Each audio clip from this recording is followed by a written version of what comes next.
$12 trillion. I keep looking at that number on the screen, and I genuinely think it's a typo, but it's not. It's not. As of right now, late January 2026, the total value of residential real estate in Australia has hit $12 trillion. Yeah. It's a number so big you can't even visualize it. You can't. But here's the thing that's really bugging me. Despite everything we heard last year, cost of living, interest rates stuck higher for longer, the market hasn't crashed. It's actually growing. It is staggering. I mean, if you just rewind 6 months ago, the narrative was wall-to-wall doom, right? We were all talking about the mortgage cliff, waves of distressed selling. Yeah. And looking at the data we have today, that narrative wasn't just wrong. It was, almost the complete opposite of what actually happened. Okay, so that's what we're here to decode. It's Sunday, January 25th, 2026. We've got the latest update from Dr. Andrew Unterweger at Wise Guru.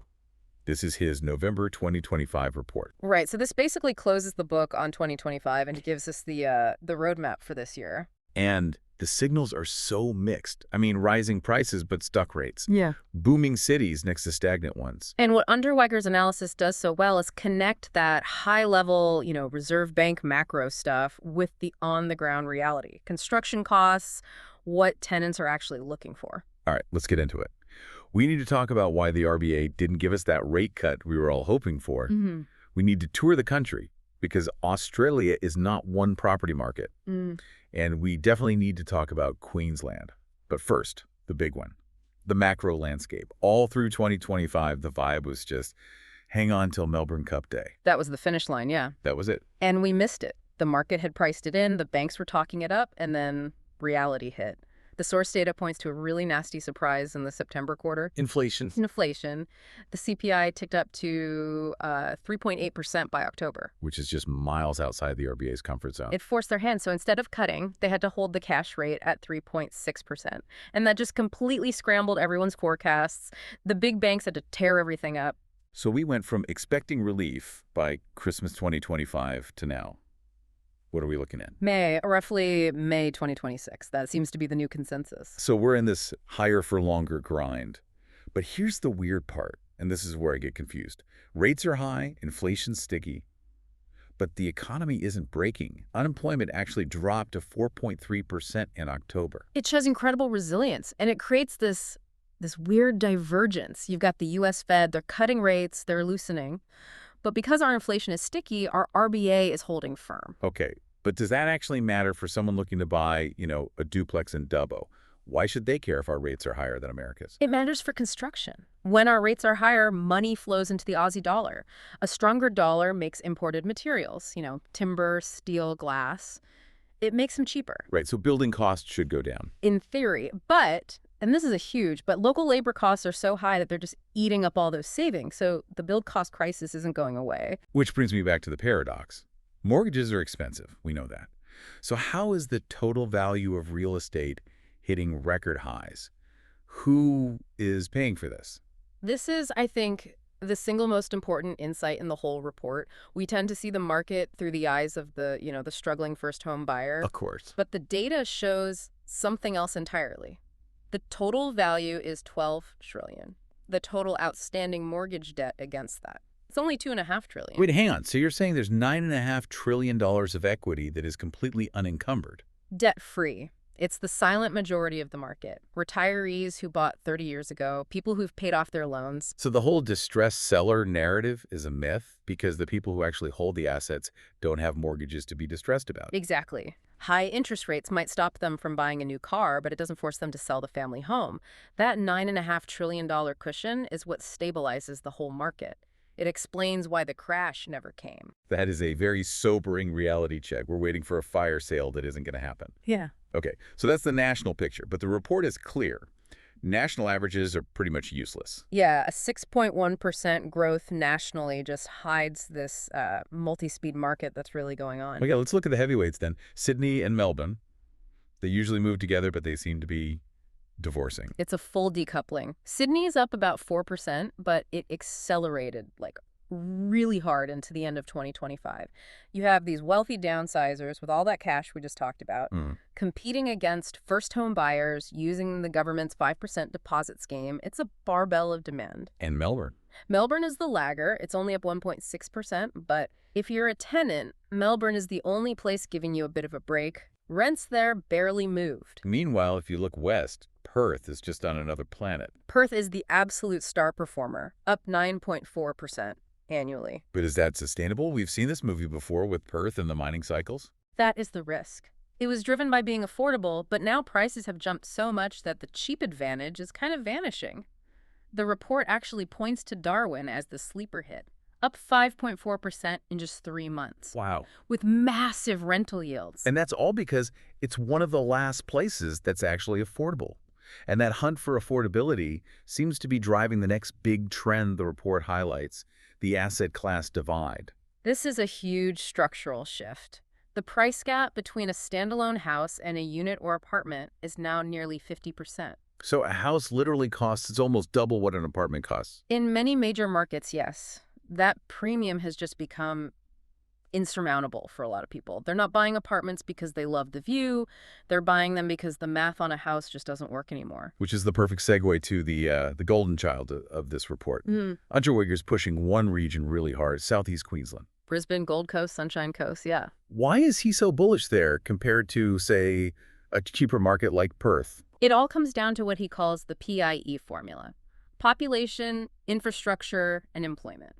It's a self-feeding loop. Okay, unpack PIE for us. So, population. Queensland is just draining people from the south. Yeah. New South Wales lost 26,000 people. Queensland gained 24,000. It's a massive demographic shift. Right.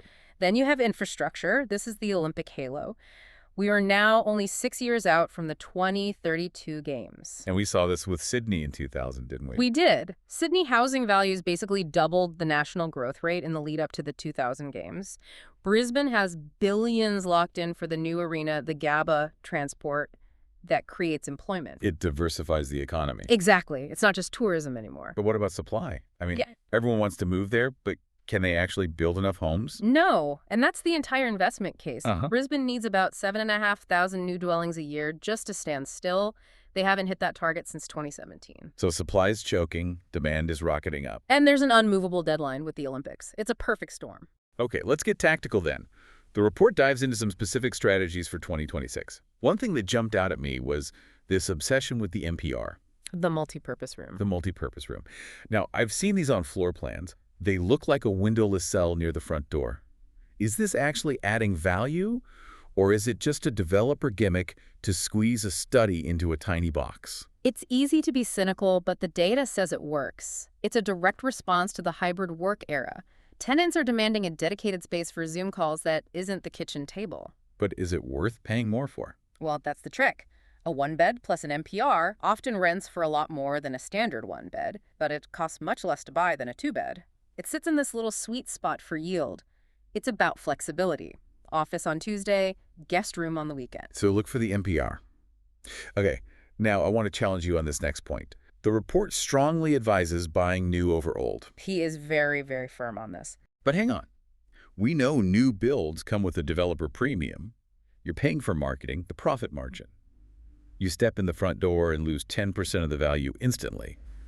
Why would he recommend that over an older home with good bones? It's a valid concern, but you have to look at the alternative. The report argues that in 2026, those good bones are a trap. Trades are expensive and almost impossible to find. So a fixer-upper is a nightmare. It's a nightmare of blown budgets and delays. The whole sweat equity model is kind of dead because the sweat costs too much. Okay. But the real financial argument is tax, depreciation. Is that tax benefit really enough to offset the developer premium, though? For cash flow, in many cases, yes. The tax office lets you treat the building like a car. On a new build, you can write off 2.5% of the construction cost every year for 40 years. Plus, you depreciate the oven, the carpets, the blinds. And so it's a paper loss. It's a phantom expense. The building might actually be appreciating, but the government lets you claim it's going down to offset your tax bill. On an $800,000 new build, that could put 10 or 15 grand back in your pocket every year. And on a 100-year-old Victorian terrace. You get almost zero. I see. So if rates are high and cash flow is tight, that tax refund is what keeps you afloat. It basically subsidizes your holding costs. Exactly. It's a safety net. Okay, one final strategic piece. Leverage. He talks about property versus shares. Now, shares have had a great run, Why is he convinced property is the safer bet for borrowing money? It comes down to one terrifying phrase: the margin call. Right, when stocks tank. Exactly. If you borrow to buy shares and the market drops 20%, the bank calls you. They demand you pay down that loan immediately, or they sell your assets. They force you to lock in the loss at the bottom of the market. But if my house value drops 20%? The bank doesn't care. As long as you keep making that monthly payment, they won't revalue the house and call in the loan. You can ride out the dip for 5 years if you have to. It's a more forgiving asset class. It tolerates volatility in a way that margin lending just does not. So let's wrap this. We're looking at a 2026 where rates are sticking until May, at least. The market's being held up by this $9.5 trillion wall of debt-free equity. Queensland is the target because of that Olympic runway. And if you are buying, the advice is look for new builds with an MPR to max out your tax benefits and your rental yield. And just remember to ignore the national headlines. A boom in Perth helps you zero if you own a sluggish apartment in Melbourne. It's hyper-local. I want to leave everyone with one final thought, and it's a bit of an uncomfortable one. Sure. We spent the first half of this deep dive talking about the RBA and interest rates. But if the market is truly being driven by baby boomers with $9.5 trillion in cash, do interest rates even matter anymore? It's the ultimate question, isn't it? If the active buyers don't actually need mortgages, then the RBA's brakes don't really work. And if the market moves to a system that's more driven by cash, where does that leave the person trying to buy their first home with a 10% deposit? It feels like the ladder isn't just getting steeper. It feels like it's being pulled up entirely. Yeah. It suggests we might be entering an era where wealth is more inherited, not earned, and no interest rate cut is going to fix that. On that cheery note, go check your local listings. Thanks for diving deep with us. Pleasure as always. We'll catch you next time.